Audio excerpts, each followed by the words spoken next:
तो प्रिय श्रोताओं, जैसा कि मैंने पिछले वीडियोज के संदेशों में भी बताया हुआ है कि कलयुग का महाअवतारी इंसान कोई भी बेप्रमाणी बातें नहीं करता है। यानी कि प्रत्येक रहस्य का वजनदार ठोस प्रमाण पेश करता हूँ, और प्रमाण भी ऐसे ऐसे पेश करता हूँ कि पूरे संसार में किसी भी साधु संत सन्यासी महाराज या फिर किसी भी पत्रकार है या फिर किसी भी आम व्यक्ति के पास है मेरे द्वारा पेश किए जाने वाले प्रमाणों की कोई काट नहीं है। प्रिय श्रोताओं, आज के संदेश में मैं ये रहस्य बताऊंगा कि सब जीवों में भेदभाव करने वाला कौन है। और प्रिय श्रोताओं, ये रहस्य पक्के ठोस प्रमाणों सहित साबित करूंगा कि इसका असली जनक कौन है। लेकिन प्रिय श्रोताओं, ये रहस्य पक्के ठोस प्रमाणों सहित जानने के लिए ये संदेश तो आप लोगों को पूरा सुनना ही होगा। प्रिय श्रोताओं, ये बात मैंने इसीलिए कही है क्योंकि कलयुग के महाअवतार के संदेशों को पूरा सुनना एवरेस्ट पर चढ़ने जैसा कार्य है, और कलयुग के महाअवतारी इंसान के 7 चैलेंज पूरा करना कैलाश पर्वत पर चढ़ने जैसा कार्य है। अब प्रिय श्रोताओं, मैं संदेश में बताए जाने वाले विषय के मुद्दे पर आता हूँ। तो प्रिय श्रोताओं, बहुत से बाबा महाराज लोगों और फिल्मों के माध्यम से और गीता और ग्रंथों के माध्यम से ये रहस्य आप लोगों के दिमाग में कूट कूट के भर दिया गया है कि ईश्वर ने या फिर परमात्मा ने या फिर भगवान ने सभी संसारी लोगों में कोई भेदभाव नहीं कर रखा है। इस संसार में जो कुछ भी चल रहा है वो सब तो आप लोगों द्वारा किए जाने वाले कर्मों का फल है। और प्रिय श्रोताओं, इसके अलावा भी आप ये बात भी किसी न किसी व्यक्ति या फिर महाराज के माध्यम से सुनते ही आ रहे हैं कि ईश्वर या फिर परमात्मा ने ना तो कोई जाति बनाई है और ना ही कोई धर्म बनाया है। ईश्वर तो इतना दयालु है कि सब लोगों और सब जीवों को समान रूप से देखता है। यानी कि यही सब बातें तो सुनते आ रहे हो। और प्रिय श्रोताओं, ये बात भी मैं यानी कि कलयुग का महाअवतारी इंसान पक्के ठोस दावे से कह रहा हूँ कि साधु संत सन्यासी बाबा महाराज लोगों को छोड़कर पूरे संसार के सभी लोग इस रहस्य के प्रति असमंजस में हैं कि ईश्वर या फिर परमात्मा ने जाति पाति और धर्म का भेदभाव नहीं किया तो फिर किसने किया। तो प्रिय श्रोताओं, आज इस रहस्य को भी पक्के ठोस प्रमाणों सहित साबित करूंगा कि ईश्वर ने ही यानी कि भगवान कहे जाने वाले ऊपर वाले परम शिव जी ने ही अलग अलग जातियाँ बनाई हैं, और उसी परम शिव जी ने अलग अलग धर्म बनाए हैं, और उसी परम शिव जी ने सब लोगों में भेदभाव पैदा किया हुआ है। और प्रिय श्रोताओं, यही वो शैतान परम शिव जी है जो पूरी दुनिया में आतंकवाद का जनक है। और प्रिय श्रोताओं, यही वो ऊपर वाला शैतान परम शिव जी है जो पूरी दुनिया में हो रहे सब झगड़ों की जड़ है। और प्रिय श्रोताओं, यही वो शैतान परम शिव जी है जो पूरी दुनिया में अलग अलग वक्त पर अलग अलग बीमारियां फैलाता है। और प्रिय श्रोताओं, यही वो ऊपर वाला शैतान परम शिव जी है जो मेरे को छोड़कर यानी कि कलयुग के आज तक के इतिहास के सबसे ज़्यादा पावरफुल महाअवतार इंसान को छोड़कर बाकी के सभी संसारी लोगों को और सभी संसारी जीवों को किसी कठपुतली की भांति नचा रहा है। यानी कि इस हरामखोर शैतान की नज़रों में मेरे को छोड़कर बाकी के सभी संसारी जीव किसी रोबोट की बातें हैं, और रिमोट कंट्रोल इस शैतान परम शिव जी के पास है, और आकाशीय तरंगों के माध्यम से सभी संसारी जीवों के सारे कार्य वैसे ही करवा रहा है जैसा कि इस दुष्ट का शैतानी रूप चाहता है। अब प्रिय श्रोताओं, आप लोगों में से इस चैनल पर आए नए श्रोता ये सोच रहे होंगे कि ऐसा कैसे हो सकता है कि भगवान कहे जाने वाला ऊपर वाला परम शिव जी बताए गए सभी कार्यों का असली जनक है। तो प्रिय श्रोताओं, सबसे पहले तो मैं आप सभी श्रोताओं को हरियाणा प्रांत के जाट्टी गांव वेदन में एक मशहूर ब्रह्म ज्ञानी इंसान श्री लक्ष्मीचंद जी की एक ब्रह्म ज्ञान की रचना की कुछ पंक्तियां सुनाता हूँ, जिससे ये रहस्य पक्के ठोस प्रमाणों सहित साबित हो जाएगा कि सब जीवों और सब संसारी लोगों में जो भेदभाव फैला हुआ है उसका असली जनक और कोई नहीं अपितु यही ऊपर वाला शैतान परम शिव जी है। प्रिय श्रोताओं, श्री लक्ष्मीचंद जी ने अपनी ग्रंथावली की एक ब्रह्म ज्ञान की रचना में कहा था कि सब जीवों में भेदभाव कर भिन्न भिन्न रूप दिखाए और विश्वदेव सत्स्वरूप हरि ने पुत्रों को सिखलाए। प्रिय श्रोताओं, श्री लक्ष्मीचंद जी ने वैसे तो इस शैतान परम शिव जी के बारे में अपनी अलग अलग रचनाओं में इसके बहुत कुछ रहस्यों को उजागर किया है, लेकिन प्रिय श्रोताओं, आध्यात्मिक जीवन वाले साधु संत सन्यासी योगी बाबा महाराज लोगों को और मेरे को छोड़कर, यानी कि कलयुग के महाअवतारी इंसान को छोड़कर किसी भी आम व्यक्ति को ये समझ में ही नहीं आता कि महान इंसान श्री लक्ष्मीचंद आखिर कौन था और अपनी ब्रह्म ज्ञान की रचनाओं में उसने आखिर क्या बता दिया। प्रिय श्रोताओं, इस बताई गई ब्रह्म ज्ञान की रचना का असली अर्थ थोड़ी देर में खोलूँगा। उससे पहले श्री लक्ष्मीचंद जी के बारे में कुछ बातें बता देना चाहता हूँ कि जिस किसी ने भी श्री लक्ष्मीचंद जी के अलग अलग किस्से और ब्रह्म ज्ञान की रचनाएं सुनी हैं, ऐसे श्रोताओं की जानकारी के लिए बता देना चाहता हूँ कि श्री लक्ष्मीचंद जी ने आध्यात्मिक जीवन के कुछ बड़े रास्तों को अपनी ब्रह्म ज्ञान की रचनाओं में डाला है, यानी कि पिरोया है, यानी कि आध्यात्मिक जीवन के कुछ बड़े रास्तों का वर्णन किया है कि किस प्रकार से ईश्वर की शैतानी शक्तियाँ आध्यात्मिक जीवन वाले इंसान की परीक्षाएं लेती है। अब प्रिय श्रोताओं, मैं श्री लक्ष्मीचंद जी द्वारा रचित थोड़ी देर पहले बताई गई उस रचना का असली अर्थ बताता हूँ, जिसे सुनकर आप सभी श्रोता अच्छे से जान जाएंगे कि भेदभाव का असली जनक कौन है। तो प्रिय श्रोताओं, श्री लक्ष्मीचंद जी द्वारा रचित इस रचना की लाइन के बोल हैं कि सब जीवों में भेदभाव कर भिन्न भिन्न रूप दिखाए और विश्वदेव सत्स्वरूप हरि ने पुत्रों को सिखलाए। प्रिय श्रोताओं, इस ब्रह्म ज्ञान की रचना का असली अर्थ सुनिए। तो प्रिय श्रोताओं, सबसे पहले ये समझो कि विश्वदेव सत्स्वरूप हरि कौन है। तो प्रिय श्रोताओं, विश्वदेव का मतलब है कि पूरे संसार का देवता, और सत्स्वरूप हरि का मतलब है सच्चा हरि का रूप। और ये सच्चा हरि का रूप कौन, यानी कि जिसे आप लोग शिव जी के नाम से जानते हो, इसकी असली पहचान परम शिव जी के रूप में है, और यही परम शिव जी अपने आप को सच्चा हरि का रूप कहलवाना पसंद करता है।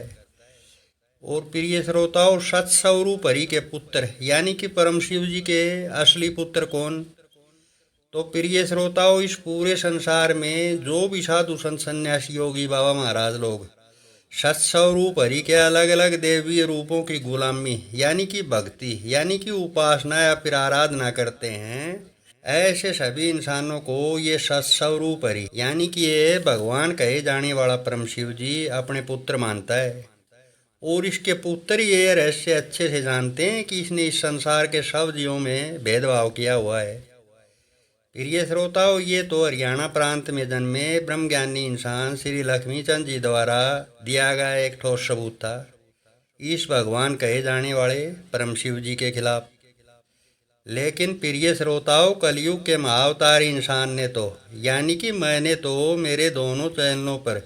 इस शैतान परम शिव जी के कच्चे चिट्ठों के हजारों कारनामों के पक्के ठोस सबूत पेश किए हैं। लेकिन प्रिय श्रोताओं, ये शैतान इतना खुराफाती दिमाग का शातिर खिलाड़ी है कि ये अपनी असली सच्चाई अपने पुत्रों के अलावा किसी को जानने ही नहीं देता है। क्यों नहीं जानने देता है? अरे भाई, छठा हुआ बदमाश जो है और गुलामी करवाने का भी शौक है।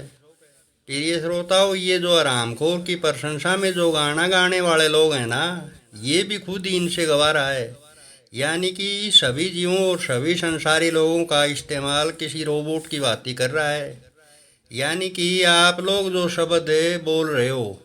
वो सब शब्द आकाशीय तरंगों के माध्यम से बोल रहे हो, और आप लोगों में से जो भी इसकी प्रशंसा कर रहे हैं वो भी ये खुद ही अपनी प्रशंसा करवा रहा है। प्रिय श्रोताओं, ये ऊपर वाला परम शिव जी सब जीवात्माओं के अंदर से कैसे बोलता है, इसके ऊपर जल्दी एक वीडियो बनाकर बताऊंगा कि जिसे सुनकर आप लोगों के दिमाग की चूल्हे हिल जाएंगी। प्रिय श्रोताओं, अगर आप सभी श्रोताओं में से किसी भी श्रोता को मेरे द्वारा बताए गए रहस्यों पर यकीन नहीं है, तो फिर मेरे द्वारा इसी चैनल पर बताए गए 7 चैलेंज में से कोई एक भी चैलेंज पूरा करके दिखाओ। पता चल जाएगा कि सब संसारी जीवात्माओं का पूरा कंट्रोल एक गुंडे के पास है कि नहीं। प्रिय श्रोताओं, अब ये रहस्य समझ लो कि इस विश्वदेव यानी कि शैतान परम शिव जी ने संसारी लोगों में जाति पाति और धर्म क्यों बनाए और किन लोगों के माध्यम से बनवाए।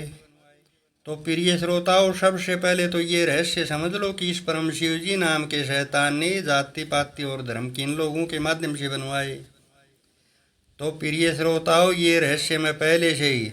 शरीरों का पूरा कंट्रोल शिवा के पास है वाले संदेश में पक्के ठोस प्रमाणों सहित साबित करके बता चुका हूँ कि सब जीव वैसे ही बोलते हैं जैसा कि ये परम शिव जी उनसे बुलवाना चाहता है। यानी कि सभी जीवों के मन की ड्राइवरी आकाशीय तरंगों के माध्यम से की जा रही है और सभी जीव केवल बोलते ही नहीं है, अपितु अपने दैनिक जीवन के सारे कार्य उसी हिसाब से कर रहे हैं जैसा कि ये ऊपर वाला परम शिव जी करवाना चाहता है। और एक रहस्यमयी बात फिर से बता दूं, केवल मानव मशीनरी ही नहीं, यूट्यूब मशीनरी से लेकर इस पूरे संसार की कोई भी ऐसी मशीनरी नहीं है जो इसकी मर्जी के बिना चल रही हो। तो प्रिय श्रोताओं, इस रहस्य से समझदार श्रोता ये बात अच्छे से जान गए होंगे कि जब सारे जीव इसकी मर्जी के हिसाब से बोलते हैं तो फिर जात पात और धर्म भी इसी ने बनवाए हैं। प्रिय श्रोताओं, इस रहस्य को आप लोग यूं भी समझ सकते हैं कि संसारी लोगों और पशु पक्षियों का शरीर तो एक रोबोट है और उनका रिमोट कंट्रोल इस परम शिव जी के पास है। अब आप लोग मेरे को बताइए कि सृष्टि की उत्पत्ति के कुछ वर्षों बाद कुछ रोबोट अपने आप को जाति पाति और धर्म के क्षेत्र में विभाजित कैसे कर सकते थे। अब प्रिय श्रोताओं, ये रहस्य समझ लो कि इसने जात पात और अलग अलग धर्म क्यों बनवाए। तो प्रिय श्रोताओं, ये रहस्य सुनोगे तो फिर आप सभी श्रोताओं को इसके सोचने के तरीके यानी कि शैतान परम शिव जी के सोचने के नज़रिए पर हंसी आएगी। प्रिय श्रोताओं, संसारी लोगों को इसने जात पात के नाम पर अलग अलग धर्मों में इसीलिए बांटा क्योंकि असली जो जातियां हैं वो केवल देवताओं की हैं और असली देवताओं की कलोन जातियां इस शैतान ने इस संसार में बना दी ताकि संसारी लोगों में जाति और धर्म के नाम पर एक दूसरे से नफरत करवाई जा सके। और ये शैतान है संसारी लोगों को धर्म और जात पात के नाम पर आपस में लड़वाता रहे।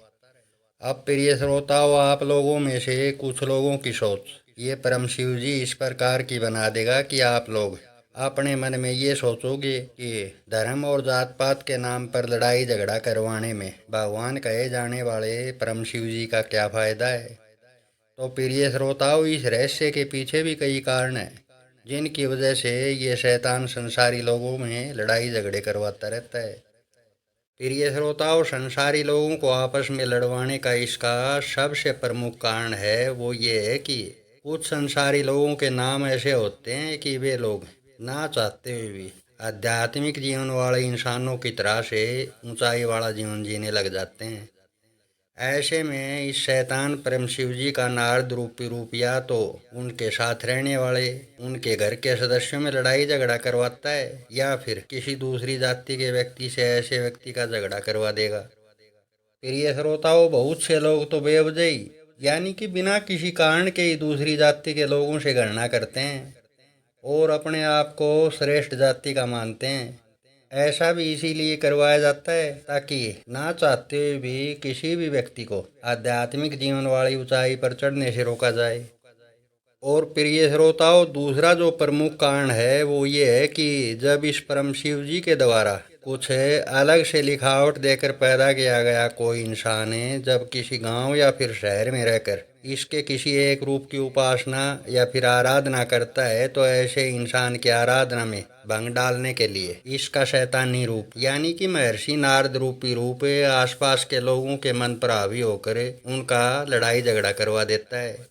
और फिर आराधना कर रहे इंसान का मन भटका देता है और ऐसे कार्य करके इसके शैतानी रूप को बड़ा आनंद आता है और यह रामखोर सोचता है कि इसके किसी एक रूप की उपासना या फिर आराधना कर रहे इंसान को इसने अर्श से फर्श पर पटक दिया, जबकि ये कार्य कुछ सेकंड का होता है। यानी कुछ सेकंड के लिए ही कोई इंसान अर्श से फर्श पर आ सकता है। उसके बाद भक्ति कर रहा इंसान उसी अवस्था में यानी कि ऊंचाई वाली अवस्था में आ जाता है। प्रिय श्रोताओं, जिस प्रकार से संसारी लोगों के अलग अलग नाम अलग अलग देवताओं और अलग अलग धर्मों के लोगों से संबंधित होते हैं, ठीक इसी प्रकार से अलग अलग पशु पक्षियों और अलग अलग जीव जंतुओं के नाम भी अलग अलग धर्मों और अलग अलग देवताओं से संबंधित होते हैं। प्रिय श्रोताओं, यह रामखोर परम शिव जी नाम का शैतान पशु पक्षियों और जीव जंतुओं के जरिए भी आध्यात्मिक जीवन वाले इंसानों के साथ परीक्षा के नाम पर खेलता है। प्रिय श्रोताओं, संसारी लोगों और पशु पक्षियों और जीव जंतुओं के जरिए ये शैतान परम शिव जी किसी भी आध्यात्मिक जीवन वाले इंसान के साथ किस प्रकार से खेलता है, इस विषय पर पिछले कुछ संदेशों में मैं बहुत कुछ बातें पहले से ही बता चुका हूँ। अगर ये शैतान सुनने देता है तो फिर जरूर सुनिए। प्रिय श्रोताओं, ये पूरा संदेश सुनने वाले किसी भी व्यक्ति को अब भी ये लगता है कि भगवान कहे जाने वाले परम शिव जी ने कोई भी भेदभाव नहीं किया है और जातियां भगवान परम शिव जी ने नहीं बनाई हैं, या फिर इस संदेश में बताई गई किसी भी बात में भगवान कहे जाने वाले परम शिव जी का कोई रोल नहीं लगता है, तो फिर ऐसा व्यक्ति मेरे चैनल पर महाअवतार के 7 चैलेंज वाला संदेश पूरा सुने। उसके बाद उस संदेश में बताए गए किसी भी चैलेंज को पूरा करने की कोशिश करके देखे। पता चल जाएगा कि मैंने इस संदेश में जो कुछ भी बताया है उन सभी रहस्यों में कितनी सच्चाई है।